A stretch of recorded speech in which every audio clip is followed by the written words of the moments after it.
Now, next is the one I know you're gonna hate though. We have the first MCU Spider-Man. It's not Homecoming, it's not Far From Home. Oh wait, no, it is Far From Home. I mean, it's... Is that Far From Home? I can't tell. Yes, it is. That's Far From Home. Okay. Oh no, not Spider-Man Far From Home. A film I actually do like, but it... Okay, here's the... Okay, okay. First one. Yeah, well, to be honest, plot-wise, I think No Way Home has the main problem as Endgame does. Alright, I'll continue this in the next one. Okay. I swear you said No Way Homecoming. Ow, I died. Fucking hell. Alright, listen now. I love the emotion part of Far From Home, and I love to rewatch it, and to me, it's just as nostalgic as any other Spider-Man film. It has that same energy. The acting is amazing. Mysterio is fucking perfect, even if he does have the same problem as Hydra, which I'll go over soon. It has the same problem as in Winter Soldier and Endgame, unfortunately, but the emotion is amazing. Ned is awesome, Peter is awesome, MJ is awesome. Yeah, it could have been a bit more stronger, but it felt like Spectacular Spider-Man to me. I love the idea that it's just a school trip with some teenagers, and they feel like actual teenagers to me. I don't... They all look like they're 25. No, they look like they're 25 in, like, Spider-Man. No, they look like they're fucking 30 in that, but... Well, I don't know. It felt real to me, but at the same time, it didn't when I actually think about the story. Also, I really like Spider-Man 2. I love how the film starts off with him basically being a friendly neighborhood Spider-Man, you know, fighting crime and stuff. I don't know. I really liked it, and I love how it's. I liked Hydra Man, Molten Man, how it's set in different places. We got to see Spider-Man in Europe and London. That was awesome. Endgame out of 10. This is so hard for me because the story doesn't work, but the emotion does. So I honestly can't say. Okay, looks like things are I like have to rank it in two ways. It was. So like the story is like a fucking 2, but the emotion's like a 9. Love the optimism. But in my experience, So I was gonna say 11, and that counts up to 11. alright, so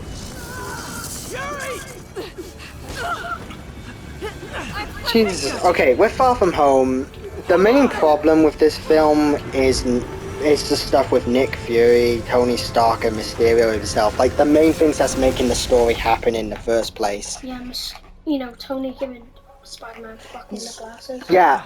And then Peter giving it to Mysterio. okay? No, I actually get why Peter did it, and it's because Peter doesn't believe he's responsible enough for it. Like he thinks Peter thinks it's in his responsibility to have him handle the world, but someone like Tony Stark instead, which Mysterio is basically the perfect figure of that. With that's the whole point of the film, you know, it's basically another Spider-Man No Way Home thing, but it's about him believing that he's just not good enough to be Spider-Man or the hero. It's not that being a hero is too much for him, it's because he genuinely thinks he's just not good enough for it because of all the other heroes. And the whole point is that he has to learn that even the other heroes are not perfect. They have their own personal battles too. That is the best part of the film. The problem is that Tony would not give Edith to Peter because it's a fucking weapon of mass destruction. I don't care that Tony would trust Peter with it. He wouldn't, because there's still the risk of Peter fucking up, because it's known to do that quite frequently in the MCU. So, I'm sorry, but also, I'm pretty sure Tony would have learned from making something like Edith after the major fuck-up that was Ultron. So, another thing, Tony is just further acting out of character in this film, even when he's fucking dead. So, Mysterio's plan makes He really is acting out of character. He's out of his character, he's out of his soul. Mysterio makes no sense. Like, well, he kinda does, but what is his plan? Like, yeah, he's gonna destroy London and, like, and other places and make himself be like the next Iron Man, right? That's the main thing. He wants the fame of it. He wants to prove that society is too fucking dumb, and anyone can be the hero or whatever. Some crap like that. But here is the thing now. If Mysterio won, what happens when an actual attack happens? What happens when another Avenger wants to talk with him? Yeah, he could probably... I guess he could use the drones in attacks and have them disguised as Mysterio and stuff, but I don't buy it. I feel like in something that more serious, they would be able... I just don't buy it.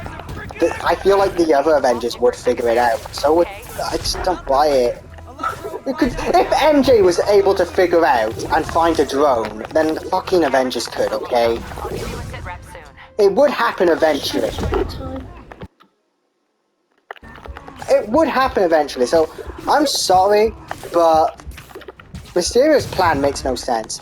Maybe he wasn't trying to stay as an Avenger forever. Maybe he wasn't literally trying to be a hero. He was just trying to prove how stupid people are in the Marvel Cinematic Universe, and how anyone will believe anyone, and he's hoping that will change people's tunes. It's his way of getting revenge on Tony by ruining the cultural landscape around superheroes. I guess that kind of makes sense, but he's like an activist, but at the same time, I just don't know. I feel like he would want to be a superhero. Throughout the film, he's painted as this fucking evil Tony Stark who literally is a narcissist. He would want that praise, you know? That's probably why he was even making something for Stark in the first place. I mean, Stark is no fucking better than Quentin Beck, personally, but the same still applies. Like, if anything, I feel like Beck should have stayed the same in the film, but they should... I don't know.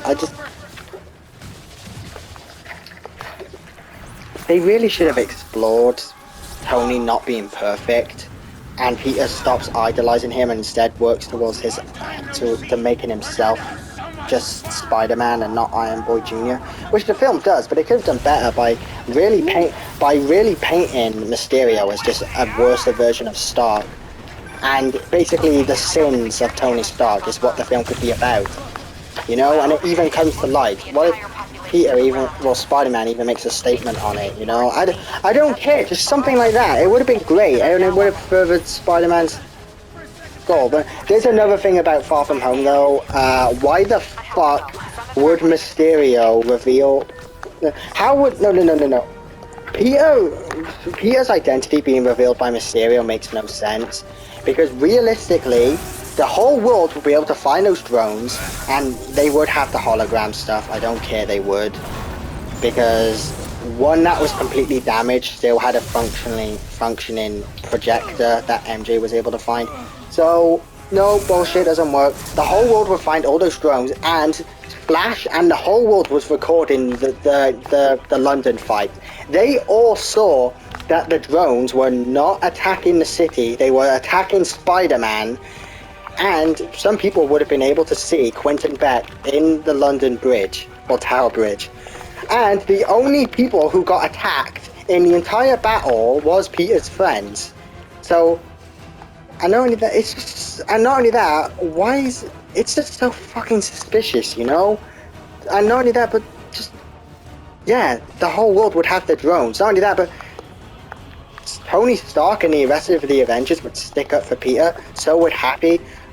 I'm sorry, but the Far From Home doesn't work on a plot narrative. Once again, it's the emotion that works, but it's nothing else that does.